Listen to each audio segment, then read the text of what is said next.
Bienvenidos y bienvenidas a su espacio Silvia en Perspectiva, la revista que les informa en materia global y local de las noticias, economía, cultura, arte, deporte y medio ambiente, soporte para que tome decisiones acertadas. Mil gracias por su sintonía.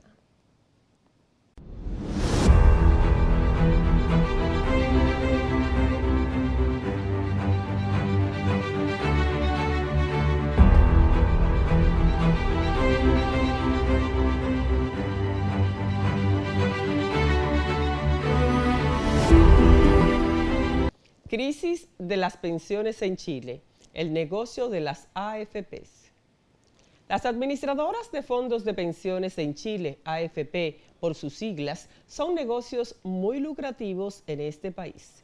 Se estima que entre los años 1981 y 2014 han obtenido ganancias por 6.200 millones de dólares, mientras que las pensiones que pagan son miserables y ampliamente criticadas por diferentes organizaciones de adultos mayores que forman parte de los testimonios de este reportaje.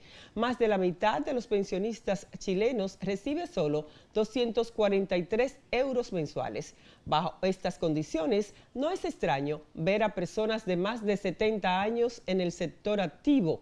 Esta realidad trae como consecuencia altos porcentajes de endeudamiento y precariedad que merman la calidad de vida de los mayores. Víctor Orellana, sociólogo y director de la Fundación Nodo 21, nos ayudará a entender cómo se gestionó este sistema privado de pensiones a partir de la dictadura de Augusto Pinochet y sus implicaciones políticas y sociales tras más de 25 años de vuelta a la democracia. En el resto del continente, las dictaduras militares o las reformas llamadas neoliberales, claro, privatizaron algunas industrias. Pero acá la dictadura llegó más lejos y se planteó, y lo llevó adelante, la privatización de los derechos sociales. Y lo que tradicionalmente eran considerados derechos sociales, la previsión, la salud y la educación, se diseñaron mecanismos para volverlos espacios para el mercado. Yo diría que son más precarias en materia de jubilación que en materia de la vida laboral activa, lamentablemente.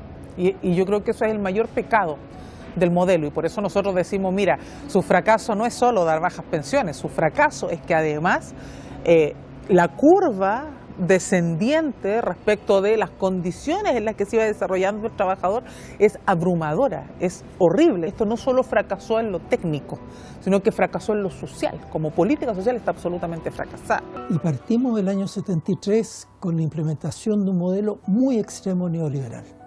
O sea, muy en la onda de las ideas de Friedman y otros colegas de él de distintas universidades, no solo de Chicago, de la época. Una confianza plena en que un mercado con un Estado pasivo, con impuestos bajos, sin empresas públicas o empresas públicas mínimas, con reglas neutras. Por más que cotice el trabajador, más si es un trabajador que gana un sueldo mínimo, nunca va a juntar el dinero que es necesario, que se le exige para que tenga una pensión digna, una pensión que le alcance para cumplir con todas sus necesidades. Hoy en día en el mundo prácticamente el 95% de los países tienen en algún grado un sistema público de reparto. En ese sentido Chile es más bien una excepción. Así como Chile, existen 8 países que no tienen un sistema de reparto activo. Varios de ellos son incluso algunos territorios en disputa, como Kosovo, otros territorios administrativos que dependen de otro país, como el caso de Hong Kong. Pero estamos hablando de que más bien es una excepción estos sistemas de capitalización individual. ¿Y por qué son algo tan atípico? Porque los resultados han demostrado de que son malos modelos para gestionar las pensiones de los chilenos. El sistema antiguo era muy distinto a este, porque antes habían más de 40 cajas de previsión, cajas de empleados particulares, cajas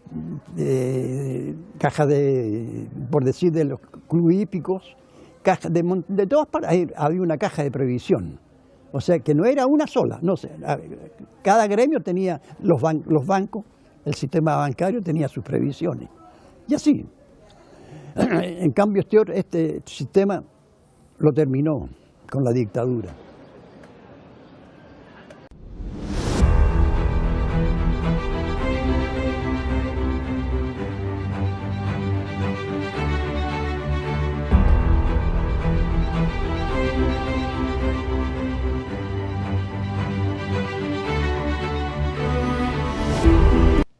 Tenemos el honor de presentarles a la diputada Pilar Cancela Rodríguez, secretaria de Política Migratoria y PSOE en el exterior del Partido Socialista Obrero Español, PSOE de España, con quien intercambiaremos temas de diversos ámbitos. Volvemos en breve.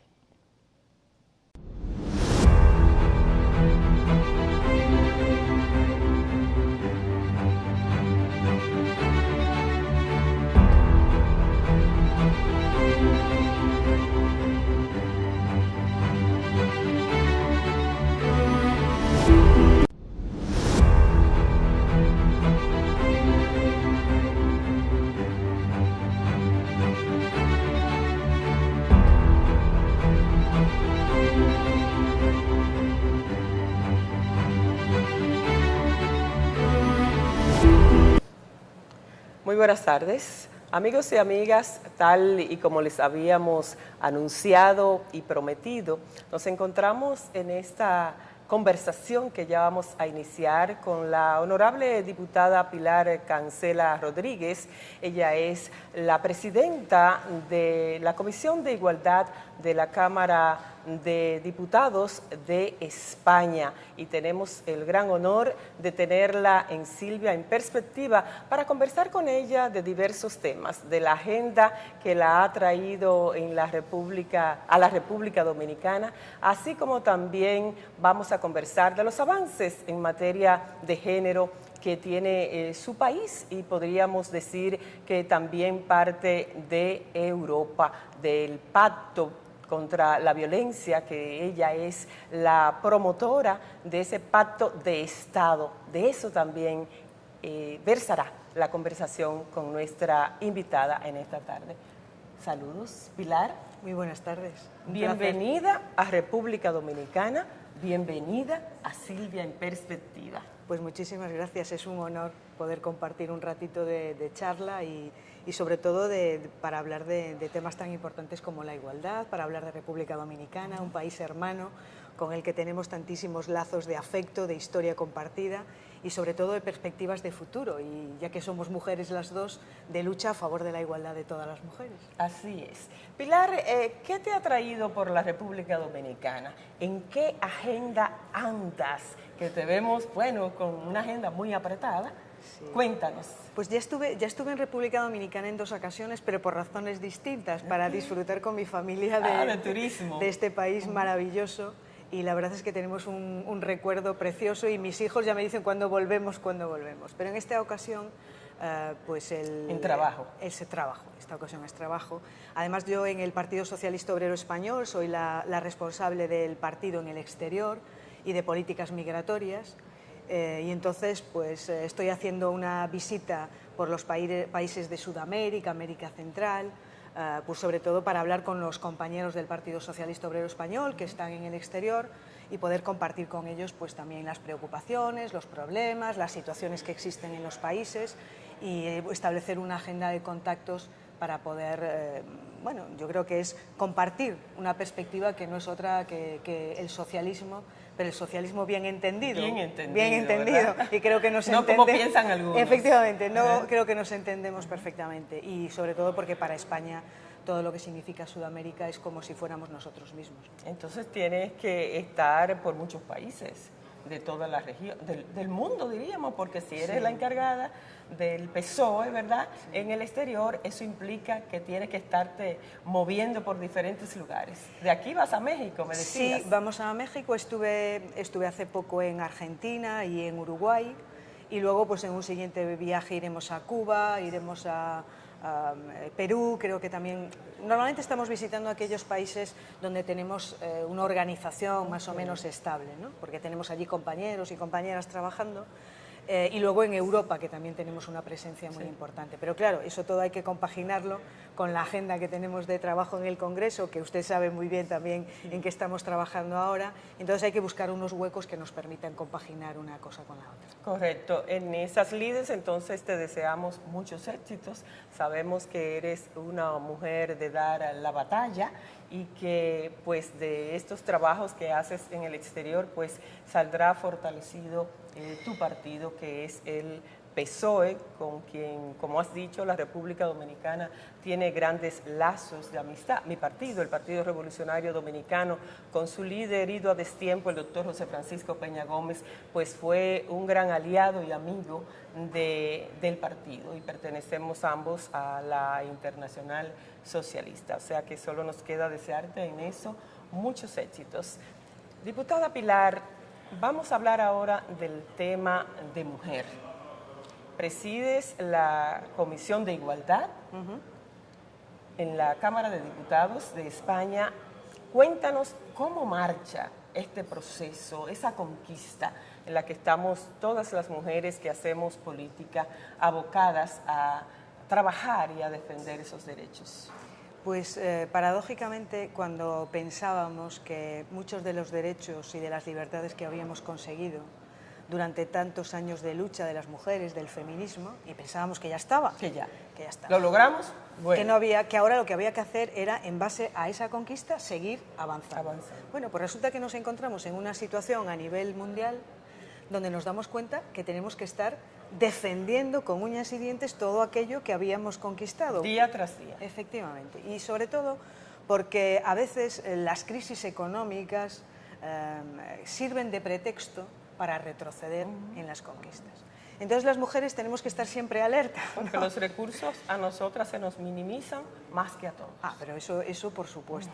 Entonces creo que en España, que además en su momento fue pionera, no solamente en el ámbito europeo como marco de referencia, sino también en el resto del mundo, con una legislación tremendamente avanzada, tremendamente feminista, para hacer efectivo el principio de igualdad entre mujeres y hombres, pero sobre todo también para luchar de una manera efectiva contra la violencia de género, que es, por desgracia, un mal que sigue arraigado y enraizado en nuestras sociedades, porque forma parte ya, yo digo muchas veces, del paisaje. Convivimos con él y parece que se tolera de una manera como indiferente. Como cualquier cultura. Efectivamente, como si hoy te levantas y hace mucho sol, dice, bueno, pues hace sol. Exacto. Y resulta que cuando estamos en pleno siglo XXI eso no es posible. No es permisible. No.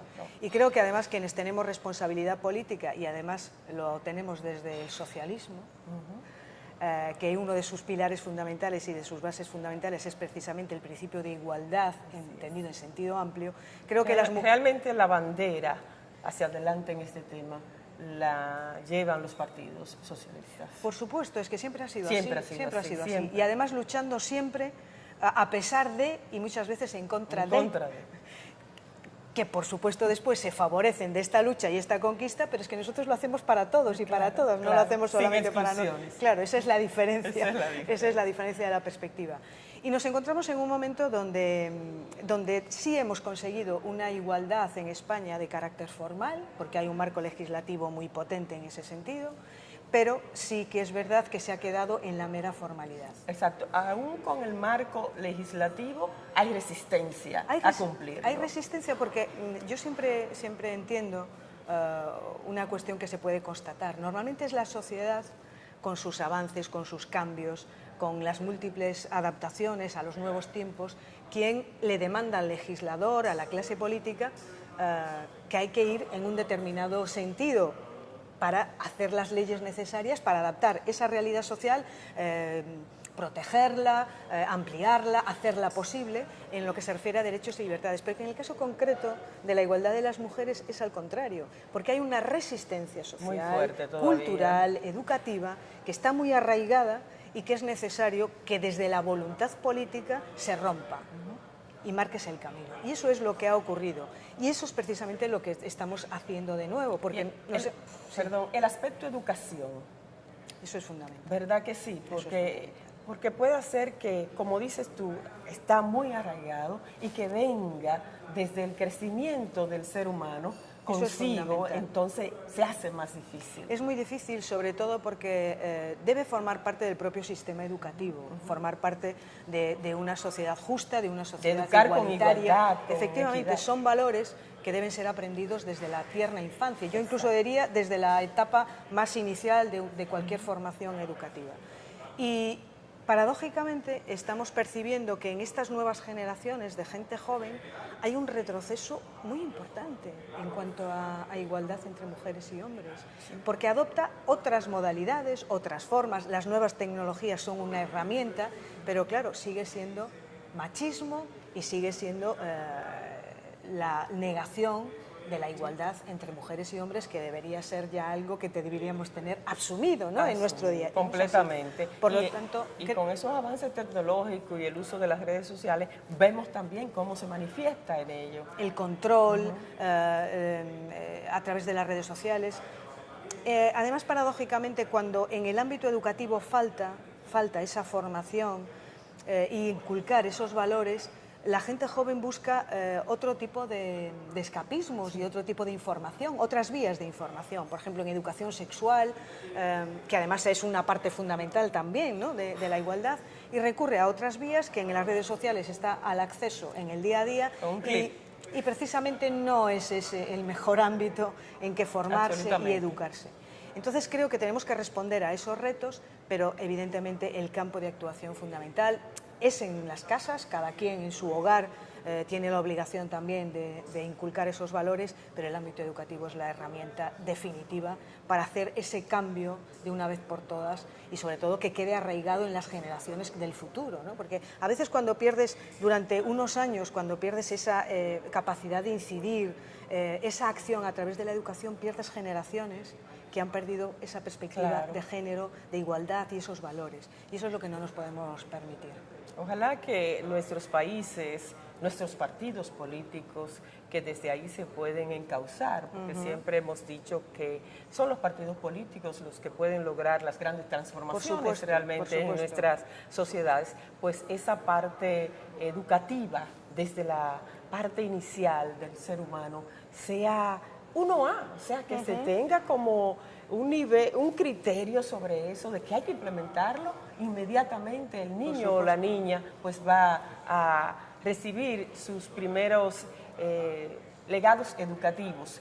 Pilar, hemos visto dentro de toda esa hoja de vida que tú tienes, que has estado como funcionaria en el orden de la parte laboral. Sí. Sabemos que a nivel también de los derechos de la mujer hay una desigualdad abismal en nuestros países. ¿Qué nos puedes comentar en ese sentido? Yo creo que el ámbito laboral es quizás el terreno donde se manifiesta de una manera muy evidente esa desigualdad. Estamos hablando en el caso concreto de España, pero seguramente se puede extrapolar a cualquier otro país. Claro. Que las mujeres cada vez participan más en la formación universitaria, somos más las que ocupamos las aulas, los asientos en las aulas. Sin embargo, paradójicamente, y además con mejores calificaciones, con mejores currículums académicos y mejores notas, efectivamente. Sí. Y sin embargo, paradójicamente después, con esa formación tan cualificada, cuando te incorporas al mundo laboral, tienes dificultades para acceder a los puestos de mayor cualificación, retributiva me refiero, de mayor poder de decisión. O sea, sigue existiendo ese techo de cristal. Una brecha muy fuerte. Y luego también hay lo que se suele calificar de esa discriminación horizontal y vertical. Horizontal, ligado a nuestro rol de mujeres, a nuestro rol de madres. La función reproductiva es un hándicap para nosotras. ¿Y eso qué significa? Que parece que las mujeres solo podemos ocupar determinadas ocupaciones, valga la redundancia. Parece que estamos destinadas al ámbito sanitario, educativo, administrativo, pero no en las carreras donde tienen un componente mucho más técnico. Muchos creen que solo en las casas, efectivamente, en los hogares. Entonces es como reproducir al ámbito del trabajo ese papel reproductivo que nos han asignado de cuidadoras en el ámbito doméstico. Entonces, esa incorporación que hemos tenido al mercado laboral, al final lo que nos ha llevado aparejado es la doble, yo le llamo la mochila, ¿no? O sea, desarrollas un trabajo remunerado, pero cuando vuelves a casa sigues siendo responsable y sigues ocupándote de todo en el hogar. Entonces, esa corresponsabilidad que siempre demandamos, yo creo que de momento es una utopía, pero habrá que hacer cosas para que deje de serlo. Entonces, el problema es, ¿por qué hay brecha salarial? ¿Dónde está la cuestión? La cuestión está, sobre todo, cuando vamos a hablar y analizamos los conceptos retributivos. ¿Por qué un hombre cobra más que una mujer desempeñando la misma categoría profesional, el mismo puesto de trabajo? ¿Dónde está la cuestión? Evidentemente, no se puede evidenciar porque los convenios colectivos, el marco laboral, dice lo que dice. Y es muy difícil detectar que exista una discriminación, pero la hay. ¿Por qué? Porque el secreto está en los distintos conceptos retributivos que forman parte de una nómina que percibe cualquier persona. Entonces, claro, ¿a quién se le pagan los complementos de responsabilidad, los complementos de disponibilidad, los complementos de confianza? Evidentemente es a los varones. ¿Por qué? Porque posiblemente una mujer, cuando termina su jornada laboral, lo que hace es volver inmediatamente a su casa, porque allí están sus hijos, tiene que prepararlo para mandarlo a la escuela temprano. Sin embargo, los varones no tienen ese problema. Pueden de ahí pueden a seguir las reuniones en cualquier lugar. Efectivamente, no salen para ir al médico y acompañar a sus mayores o a sus hijos. Quiero decir, al final ese papel reproductivo de la mujer sigue siendo un freno para poder desarrollar su formación o su carrera profesional en igualdad de condiciones. Por lo tanto, habrá que empezar a incidir en esos aspectos. Primero, que sean transparentes, que se conozcan exactamente en cada empresa qué es lo que se retribuye a unos a otros y, sobre todo, después incidir en una cuestión que me parece fundamental y que en este momento, además, estamos trabajando en un marco legislativo en ese sentido. Los permisos de maternidad y paternidad tienen que ser equiparables y además personales, no pueden ser transferibles de unos a otros. Es la única manera de obligarle a los papás a que también asuman su responsabilidad y que ese papel no signifique un freno solo en la carrera profesional de las mujeres, sino que sea compartida.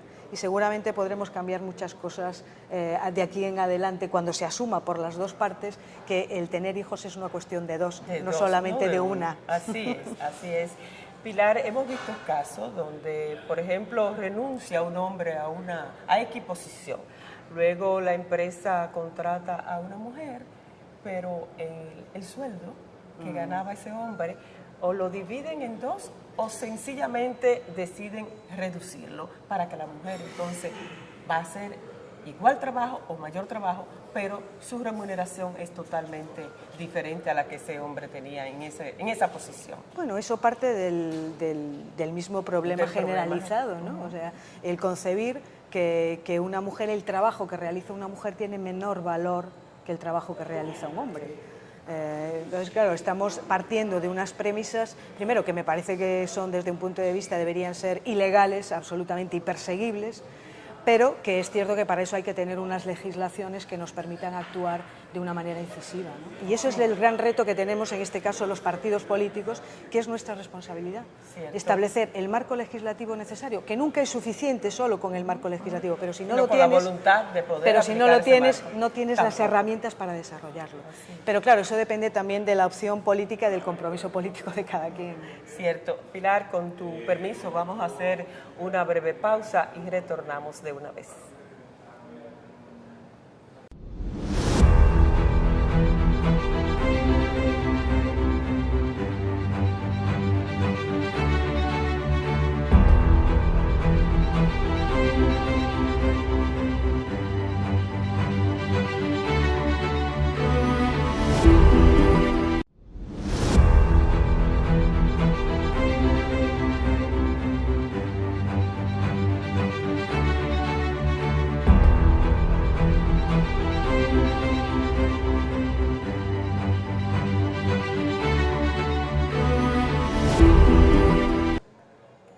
Retornamos con nuestro diálogo con la diputada Pilar Cancelas. Ella es de España, de Galicia. De Galicia. De Galicia, como dicen ustedes. Sí, Qué sí. precioso lo pronuncia. Sí, sí, sí, sí. Pilar, hemos sabido que has estado trabajando y que eres la que has llevado la voz cantante porque ha salido de tu autoría el pacto contra la violencia de género, pacto de Estado, ¿verdad que sí? ¿Puedes avanzarnos algo sobre esto? ¿En qué se basa? ¿Cómo está el apoyo hacia ese pacto? Bueno, primero decir que el mérito en absoluto es mío, al contrario, ha sido, si hubo un partido que defendió, que reivindicó desde hace años la necesidad de la existencia en España de un pacto de Estado en materia de violencia de género, fue el Partido Socialista, cuando no estábamos en el gobierno, porque entendíamos que la situación real, que las cifras que nos estaba aportando nuestra sociedad eran inasumibles para una sociedad que se considera avanzada, que se considera que tiene un marco legislativo tan potente y sin embargo que sigan pasando las situaciones que están pasando, ¿no? Respecto de las mujeres que están siendo asesinadas por el mero hecho de ser mujeres, no por ninguna otra circunstancia. En ese sentido hubo también una presión muy importante por parte de los partidos de izquierda, abanderada en este caso por el Partido Socialista, y coincidió que nos pusimos de acuerdo, y acordamos la necesidad de negociar y establecer una serie de medidas para luchar contra la violencia de género en España. Y ahí, que nos agobia en todo. es en todo el mundo, y la verdad es que es preocupante y muchas veces ya convivimos con ella. Y te acostumbras, parece que nos acostumbramos a que todos los días pues escuchemos noticias y parece que te vas como vacunando, ¿no? Y no te metas, porque es un asunto de ellos. Claro, dicen que es un asunto privado, no es un asunto privado, no, para nada. Es un asunto de todas y de todos. Y fuimos capaces de sentarnos, aprobamos al final 214 medidas en materia de violencia de género que inciden prácticamente en todos los ámbitos de actuación, ámbito educativo, sanitario, el ámbito judicial, el ámbito legislativo para introducir algún tipo de modificaciones. Y al final esas medidas son las que se están desarrollando ahora. Afortunadamente ahora contamos con un gobierno socialista que se tomó muy en serio la aplicación y el desarrollo del pacto, porque al final sabemos que hay cosas que se pueden hacer en política que no cuestan dinero, pero normalmente cuestan dinero. Y en este caso se trata de poner recursos, se trata de poner en marcha acción política concreta, y el soporte que tiene el Pacto de Estado, que tiene un importante respaldo presupuestario, pues el Partido Socialista, en cuanto llegó al gobierno, no solamente puso a disposición las partidas presupuestarias que soportan ese pacto, sino que también ha puesto en marcha una serie de batería de medidas legislativas para llevarlo a cabo. Por ejemplo, que me parece tremendamente importante, formación especializada en el ámbito judicial para jueces, juezas, magistrados, magistradas, fiscales, abogados, todos aquellos operadores que de alguna manera participan en el proceso desde que una mujer... bastante. Claro, pero deben tener formación en materia de igualdad y violencia de género, porque si no, tendremos casos, como ha ocurrido en España, de algunas sentencias absolutamente inasumibles para una sociedad de los tiempos que estamos viviendo, donde queda absolutamente, no solamente revictimizada la mujer, sino absolutamente desprotegida. Violentada nueva vez. Claro, entonces no puede ser que el sistema no proteja a la víctima, sino que la revictimice. Así es. Creo que esa es una incidencia fundamental. Luego, un marco legislativo para el desarrollo de las medidas para proteger a los menores, hijos e hijas de situaciones de violencia de género, que su madre ha sido o asesinada o es víctima de violencia de género. Hay que considerarlos víctimas también de violencia de género. Y sobre todo porque en muchos casos se utiliza el hacerle daño a los hijos y a las hijas para hacerle daño a la mujer. Es una manera de no asesinarla en el sentido físico, pero sí destrozarla por dentro, porque es lo que más quieres, ¿no? Entonces creo que son medidas tremendamente importantes que además estamos desarrollando en este momento y creo que no debemos dar ni un paso atrás. Creo que en España además se ha producido, como se ha producido a nivel internacional, en Estados Unidos con el Me Too, en distintos países, pues en Argentina veíamos hace poco el movimiento feminista echado a la calle reivindicando una ley del aborto, y en España ha ocurrido que el pasado 8 de marzo de 2018 lo que hubo fue una avalancha de manifestación de mujeres, que además muchas mujeres jóvenes, que es lo que te da, te emociona, claro, ¿no? Y te motiva y dices, las generaciones presentes y futuras están implicadas en esto porque han dicho que basta y que no están dispuestas a ir por la calle con miedo y sobre todo a callarse. Porque además tenemos un problema que es el fundamental. Si cada año hay más de 166.000 denuncias por violencia de género en España, Sin embargo, el silencio representa mucho más, porque más del 60% de los casos no se denuncian. Y el silencio se hace cómplice. Claro, claro, y al final es muy difícil que un caso de violencia de género no sea escuchado ni por algún familiar o que lo conozca, o un vecino, o una vecina, y dices, bueno, es cosa de ellos. No, no es cosa de ellos. No debemos meternos en un asunto entre marido y mujer. Claro, entonces, y luego sobre todo cuando pasa un caso así, por eso el papel de los medios de comunicación es tan importante, que a lo mejor entrevistan a los vecinos donde ha ocurrido el asesinato machista y la gente dice, pues era un hombre encantador, era un hombre encantador, tranquilo, y qué buen padre era.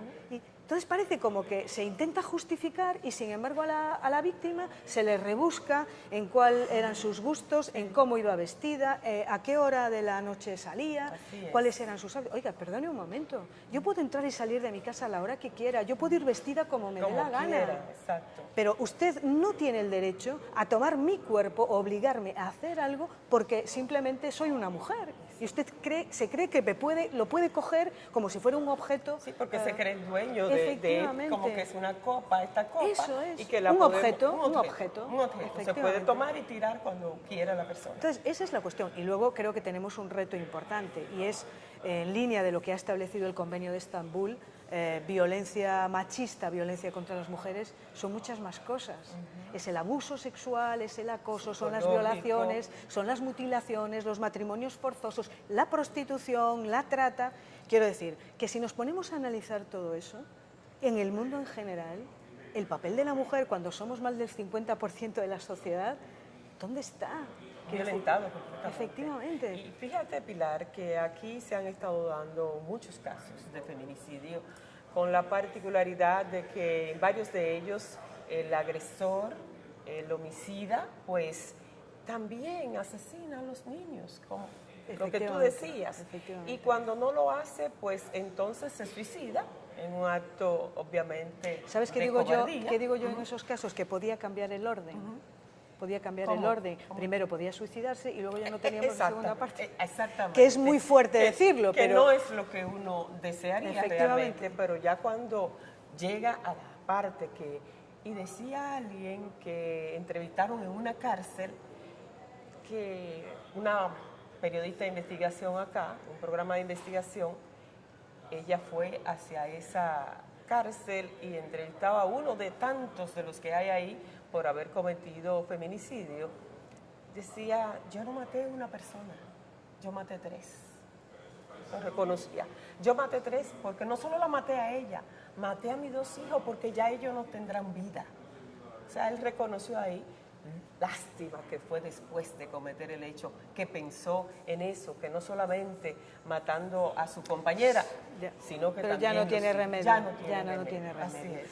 Fíjate que de todas maneras, hace poco estuvieron en el Congreso de los Diputados en España mujeres que se dedican a la política, por ejemplo, en Brasil, en Bolivia, en Perú, y nos comentaban una situación, hablando del ámbito de participación de la mujer en la política, ¿no? y nos trasladaban hechos que dices tú, Dios mío, lo que nos queda por pelear, ¿no? Decían ellas que efectivamente acceden a las listas electorales, ¿no? Participan, pues a lo mejor a veces en el ámbito municipal o en el ámbito más local, y resulta que cuando van en las listas y va algún hombre detrás y ellas son las que van primero, por lo tanto son ellas las que tienen que asumir la responsabilidad de la acción política, las presionan para que dejen el puesto a los hombres y las amenazan y las coartan, y dices tú, o sea, es mentira, al final se está estableciendo como una especie de apariencia formal, en las listas llevamos mujeres, las llevan incluso pero a los puestos ya ganables, y luego le colocan como suplente a un hombre y la mujer tiene que renunciar, para que entre el hombre. Entonces, claro, estamos hablando también de unas situaciones de mucha hipocresía, porque claro, queda mal no permitir la participación igualitaria de las mujeres, pero claro, luego si vas a la realidad es todo mentira, doble moral. Efectivamente, porque realmente no reconocen ni el papel ni la capacidad. Ni el papel ni la capacidad. Por lo tanto, creo que nos queda tantísimo por hacer, pero estamos dispuestas. Pero tenemos que buscarlos y las aliadas, ¿verdad? Hombre, para todo este trabajo. Pilar, de ese pacto del que nos has hablado, ¿Hay otros países que tú conozcas que también han podido imitar, si pudiéramos decir, esa acción de ustedes? No, fíjate. Qué interesante sería. Fíjate, además, que es el primer pacto de Estado que se suscribe en España. Y es en España. Y es en materia de violencia de género. El pacto lo suscribimos el año pasado. Y de momento pues no tenemos conocimiento de que nadie lo haya reeditado, que nadie lo haya establecido en sus países. Sí se pueda pero creo que yo creo que es un ejemplo de responsabilidad política. Sí, sí. De responsabilidad política. Esa responsabilidad que han tenido ustedes de anteponer una cuestión tan sensible y tan fundamental a los propios intereses partidarios. Resulta evidente que si, por ejemplo, el pacto hubiera sido del Partido Socialista nada más, hubiera tenido otro contenido, hubiera sido más amplio. Claro. Resulta evidente que si hubiera sido de otro partido, pues el Partido Popular, el Grupo Confederal Podemos, Ciudadanos o cualquiera de los otros, pues seguramente tendría otros contenidos. Pero el gran valor del pacto es la responsabilidad política, que nos hemos puesto de acuerdo en que había un bien superior y que eso era lo que teníamos que defender. Y entonces yo creo que en ese sentido estamos trabajando muchísimo en la Comisión de Igualdad, pues en una ley LGTBI para el colectivo LGTBI, una ley en materia de igualdad de trato en el ámbito laboral para acabar con la brecha laboral que hablábamos antes, o en el tema de la corresponsabilidad, los permisos de paternidad, los permisos, lo que se refiere al cuidado de los hijos para que no exista esa discriminación. Tenemos una batería de medidas tremendamente importante, que además tienen que complementar un abanico de acción política, que además estamos en el momento adecuado y tenemos que aprovecharlo. Así mismo. Porque bueno, ya sabemos que después lo que suele pasar cuando hay algunos que dicen que también apuestan por la igualdad y la violencia o la lucha contra la violencia de género, pero cuando tienen oportunidad de gobernar no lo hacen. Los vemos un poco tibios, ¿no?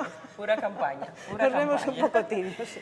Mira, entonces, ustedes han podido ya estar llevando a cabo este pacto, pero creo que también es muy posible porque desde que inició el presidente Pedro Sánchez al frente del gobierno español, inmediatamente anunció un gabinete compuesto mayormente por mujeres. Aquí las redes explotaban.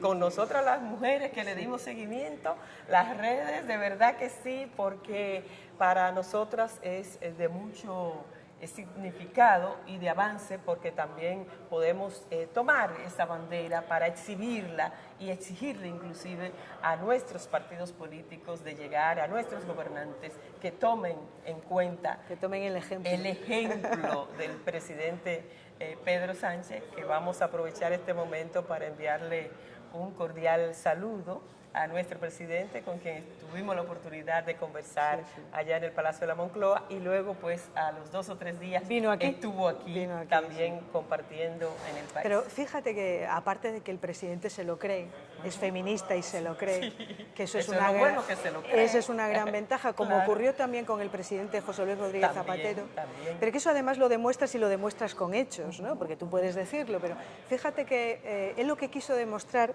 con ese gabinete de mujeres además tan potentes, con esos currículos tan potentes, es echar abajo un argumento que se reitera de una manera muy evidente en el día a día, ¿no? Y es cuando dices, hay que intentar incorporar a mujeres a altos niveles de dirección, no solamente en la empresa, sino también en el ámbito político. Entonces, ¿qué es lo que te dicen la respuesta? Es que no hay mujeres. Así mismo. No hay mujeres formadas y capacitadas. Que hay.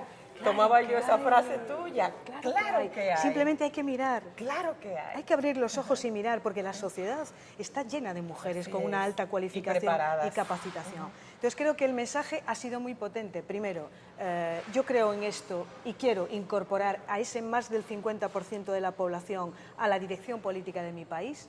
Y mira, cuando quieres buscar y quieres ver, mira cómo hay mujeres cualificadas y preparadas, ¿no? Ese es un mensaje muy potente, pero es que además lo que te decía, y permíteme que lo reitere, es que se lo cree. Entonces, así mismo, qué bueno, es fantástico, qué bueno. es fantástico. Agradecerte, Pilar, que hayas aceptado esta invitación a conversar con nosotros. De seguro que esta entrevista, este diálogo va a ser de mucho interés para todas las y los dominicanos y mucho más allá de nuestro país, porque pues este programa lo colgamos, como decimos, en YouTube y es visto por muchas más personas en todas partes, así es que es de mucho interés. Califico esta entrevista este conversatorio como algo educativo, que sirva de educación para todos los que siguen este programa y los que puedan continuar la voz del mismo por los temas aquí tratados, y que esa agenda que ustedes están agotando en su país, en España, pues sirva de ejemplo a los demás países de Latinoamérica, de Centroamérica y el Caribe. Gracias, Pilar, gracias de verdad por estar con nosotros, y te deseamos el mayor de los éxitos en tus trabajos en el exterior, en tu agenda en el Congreso de allá de España. Pues muchísimas gracias, sobre todo a ti, por esta oportunidad. Y, siempre a la orden. Y además estoy convencida de que vamos a colaborar en muchísimas cosas, así hemos quedado comprometidas cuando estuvisteis allí, y agradecerte la oportunidad para mandarle un abrazo muy cariñoso, muy fraternal a toda República Dominicana, a los españoles y españolas que viven aquí y que sienten este país como suyo propio, y sobre todo decirle a las mujeres que la lucha continúa. Así es, así es. Ustedes, por favor, continúen con nosotros.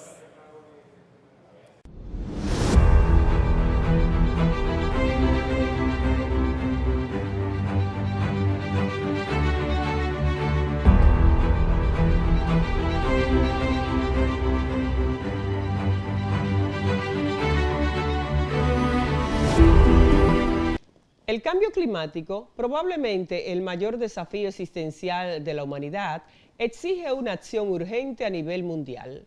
Como el informe de Riesgo Global 2019 del Foro Económico Mundial mostrará con demasiada claridad, las crisis ambientales, especialmente la imposibilidad de abordar el cambio climático, se encuentran entre los riesgos más probables y de mayor impacto que enfrenta el mundo en la próxima década. Sin dudas, 2018 registró niveles récord de costos debido a los fenómenos climáticos extremos. En 2018, el Grupo Intergubernamental de Expertos sobre Cambio Climático, Panel on Climate Change, IPCC, centró mucho más su atención a la crisis. Su informe especial sobre los impactos de un calentamiento global de 1,5 Celsius, publicado en octubre del 2018, afirma que solo tenemos 12 años para actuar si queremos evitar el peligroso cambio climático.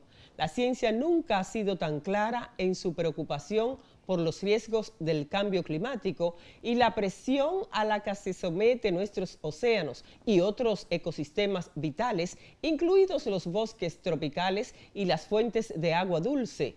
Sin embargo, nuestra respuesta al derretimiento de los glaciares es increíble. Si bien cada vez existen más soluciones, especialmente en el sector de la energía, todavía no hay ningún movimiento en la acción global acorde con el desafío.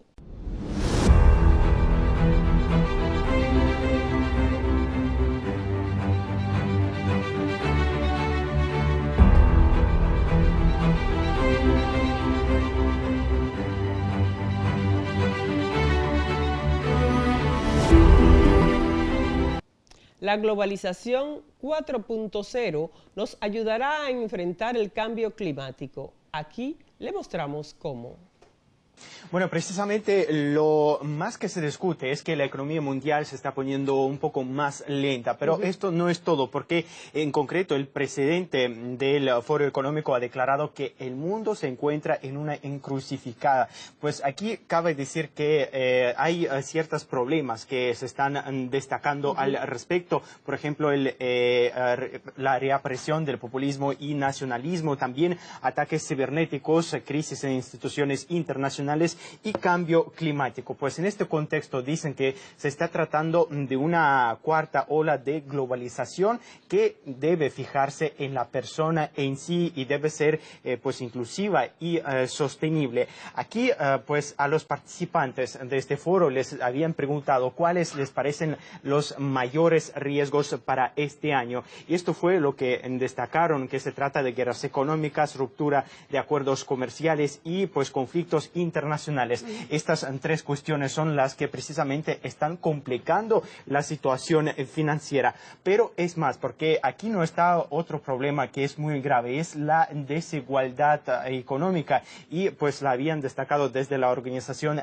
de Oxfam, que de hecho han calculado, y las cifras realmente son bastante duras de ver, porque se trata de 2.208 mil millonarios, o sea, las personas que tienen más de 1.000 millones de dólares, y en el último año pues tan solo han aumentado su estado económico, ha crecido su capital, ha aumentado de hecho 900.000 millones de dólares. Y aquí comparan tan solo esta situación, que fíjate que 26.000 millonarios posean la misma cantidad de dinero que 3.800 millones de pobres. Así que la desigualdad aquí es enorme. Sí, es una afrenta. A ver, sabemos, ¿no?, que en este foro se reúnen los principales líderes del mundo. Sin embargo, en esta edición hay muchos que no van a ir. Bueno, se está hablando de que hay cerca de 3.000 participantes, 1.000 empresas representadas ahí.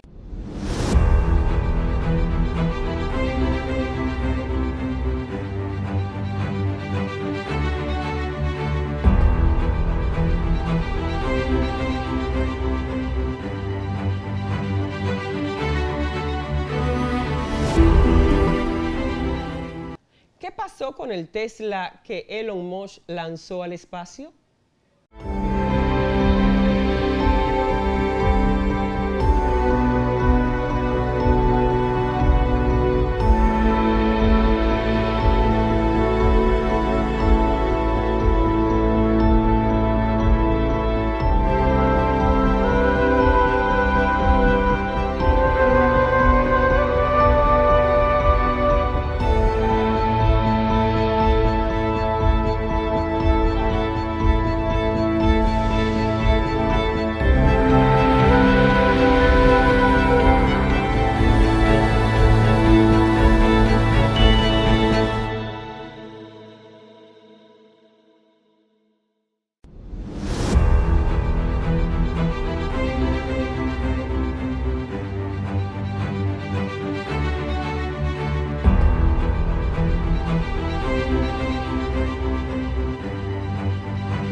Amigas y amigos, disfrutemos ahora del siguiente espacio musical.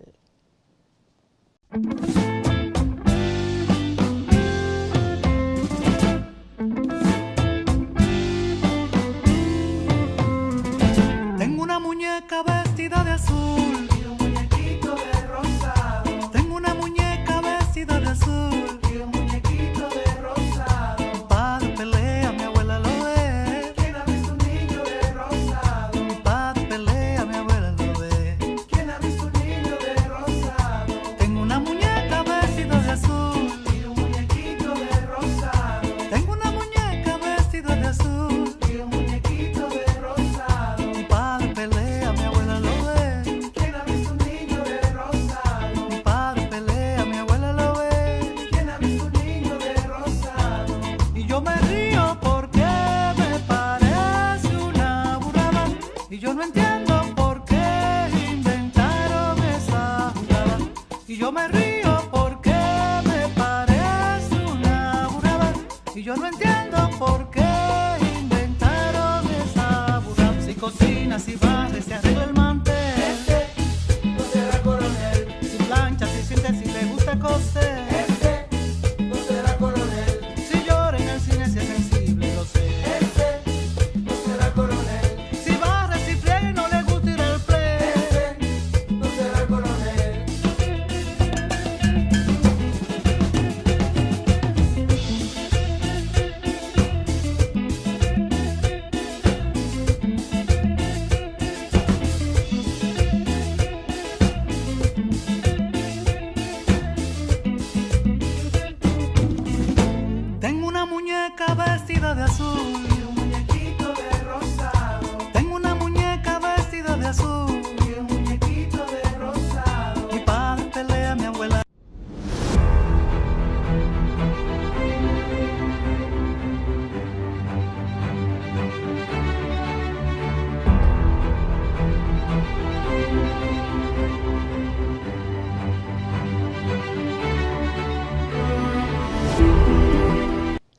sido todo por hoy. En nombre de Producciones Noa Noa, Silvia en Perspectiva promete más y mejor contenido para nuestro próximo encuentro. Gracias y hasta entonces.